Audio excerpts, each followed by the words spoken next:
அனைவருக்கும் வணக்கம். என் பெயர் தயாநிதீஸ்வரன். நான் 3ஆம் வகுப்பு படிக்கின்றேன். நான் காமராஜர் பற்றி சொல்ல வந்துள்ளேன். விருதுநகர் பெற்றெடுத்த விருச்சமே, உலகமே திரும்பி பார்த்த உத்தமரே, கல்வி கண் திறந்த காமராசரே, 6000 பள்ளிகளை திறந்த அரசரே, அணைகள் பல கட்டிய அறிஞரே, தொட்டில் பாலம் கட்டிய தொண்டரே, மதிய உணவு தந்து பசியாட்டிய மன்னரே, சீருடை எங்களுக்கு அளித்த செம்மலை, சுதந்திரத்துக்காக போராடியே,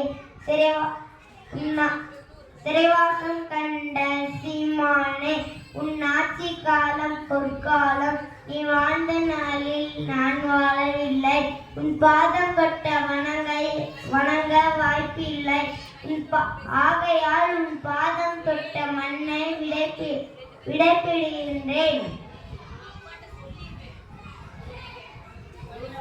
தமிழகம் தவம் இருக்கட்டும், பல காமராசர்கள் வேண்டும் என என் பள்ளியில் உதிக்கட்டும் பல காமராசர்கள். நன்றி, வணக்கம்.